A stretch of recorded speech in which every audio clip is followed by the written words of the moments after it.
Hello students, this is my third session under second chapter. In this session we'll see format for calculation of depreciation and illustration on depreciation. So ಈ ಸೆಷನಲ್ಲಿ ನಾವು depreciation calculate ಮಾಡುವಂಥ format ನೋಡೋಣ, ಅದರ ಜೊತೆ ಒಂದು question ಕೂಡ ನೋಡೋಣ. Format showing the computation of depreciation. ನೋಡಿ, ಫಾರ್ಮೇಟ್ ಈ ಥರ ಇರುತ್ತೆ, ಹೀಗೆ ಫಾರ್ಮೇಟ್ ಮಾಡ್ಕೋಬೇಕಾಗುತ್ತೆ. ಇಲ್ಲಿ ಜಸ್ಟ್ ಒಂದು ಅಸೆಟಿಗೆ ಫಾರ್ಮೇಟ್ ಹಾಕೊಂಡಿರೋದು. ಒಂದು ಅಸೆಟ್ ಇದ್ದಾಗ ಒಂದು ಅಮೌಂಟ್ ಕಾಲಮ್, ಎರಡು ಅಸೆಟ್ ಇದ್ದರೆ ಎರಡು ಅಮೌಂಟ್ ಕಾಲಮ್, ಮೂರು ಅಸೆಟ್ ಇದ್ದರೆ ಮೂರು ಅಮೌಂಟ್ ಕಾಲಮ್.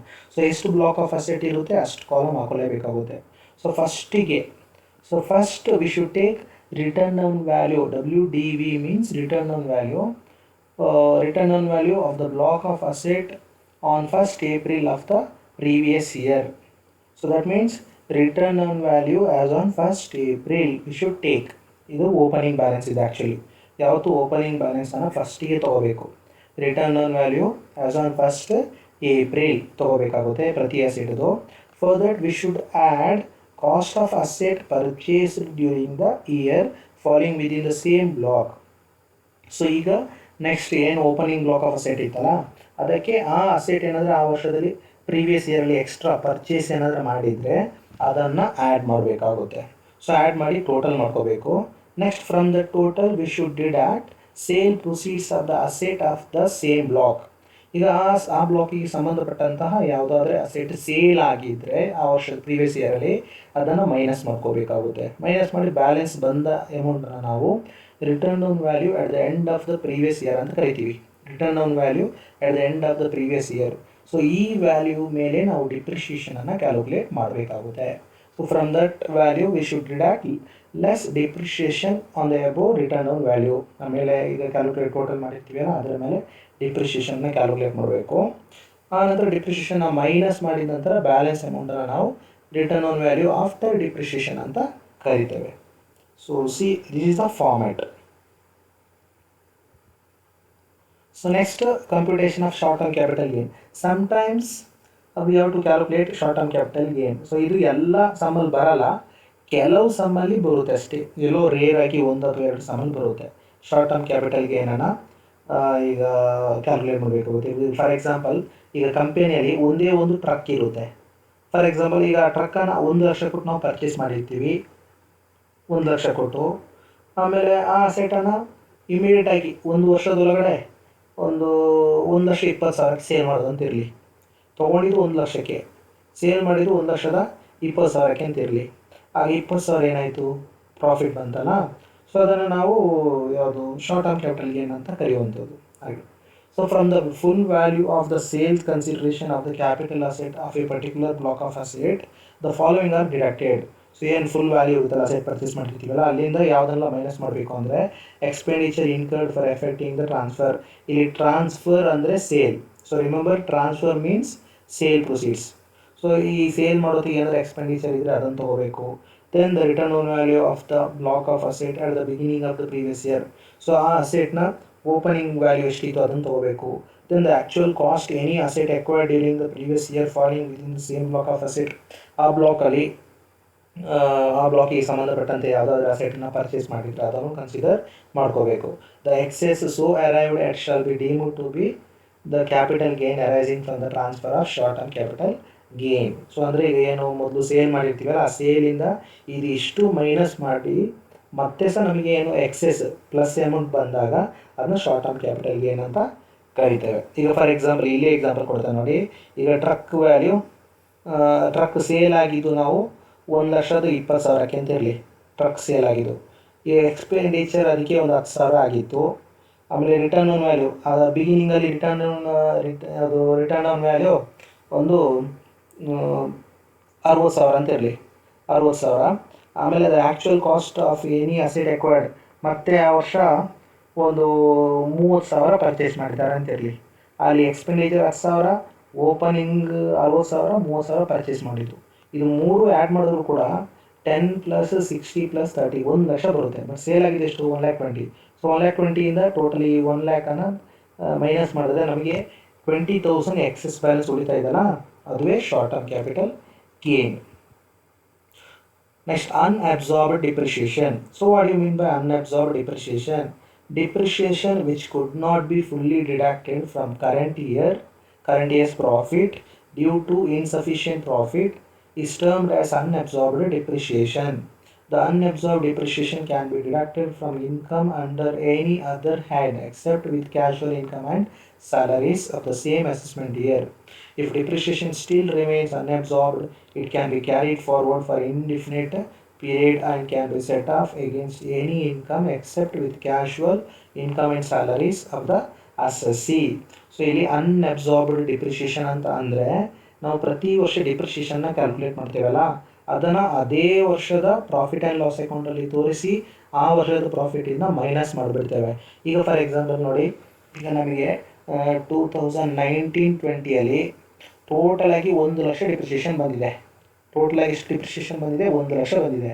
ಬಟ್ ನಮಗೆ 2019-20ಯಲ್ಲಿ ಟೋಟಲ್ ಪ್ರಾಫಿಟ್ ಬಿಸ್ನೆಸ್ಸಿಗೆ ಬಂದಿರೋದೇ 70,000 ಅಂತ ಇರಲಿ. ನೋಡಿ, profit ಇರೋದೆಷ್ಟು?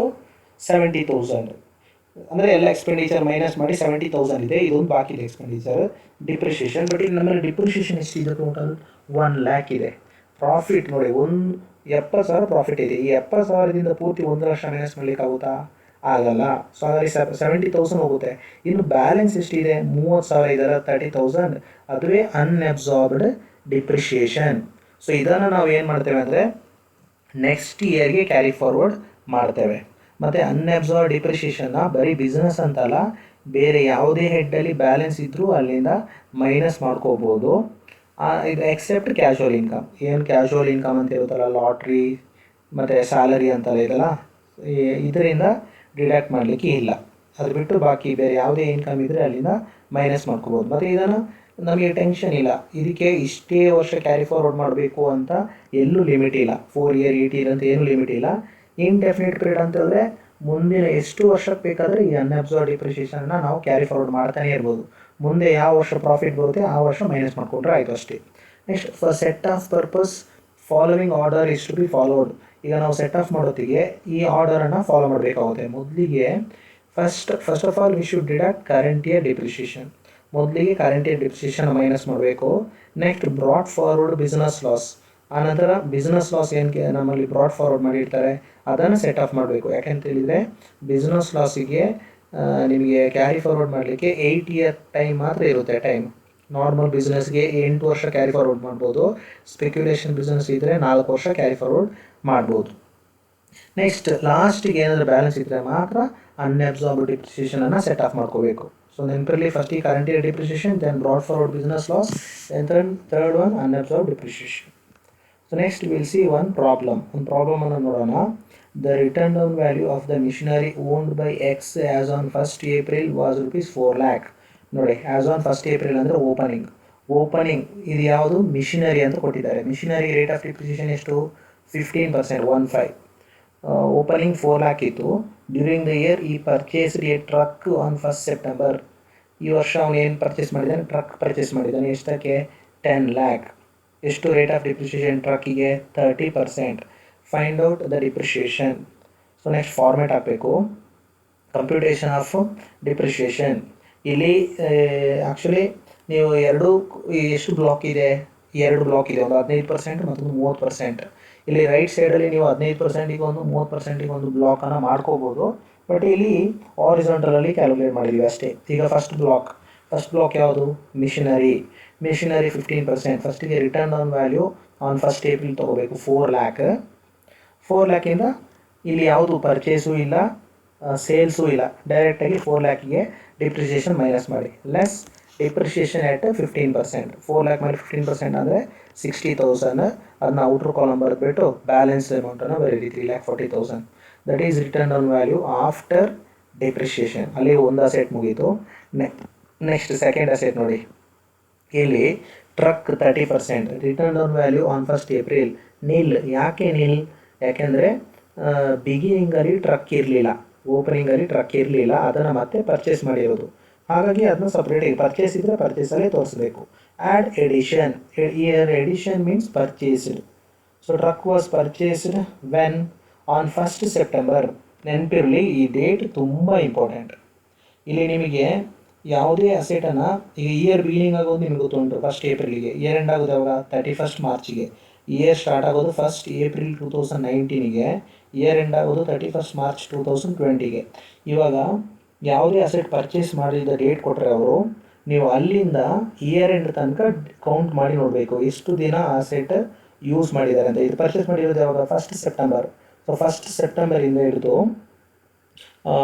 Next September, October, November, December, January, February, March, ಅಲ್ಲಿ ತನಕ ಮಾರ್ಚ್ 31st ತನಕ ನೀವು ಕೌಂಟ್ ಮಾಡಬೇಕು.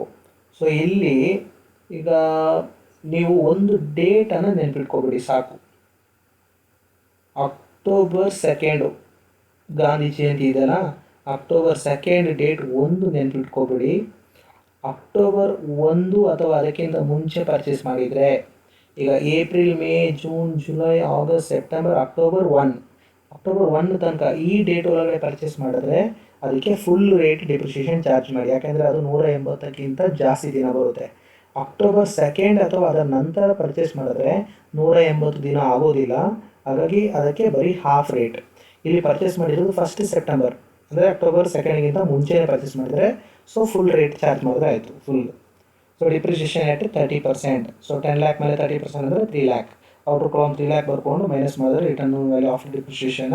ಸೊ ಟೋಟಲ್ ಡಿಪ್ರಿಷಿಯೇಷನ್ ಎಷ್ಟಾಯಿತು, 60,000 plus 3 lakh means 3,60,000. This is the depreciation. Thank you.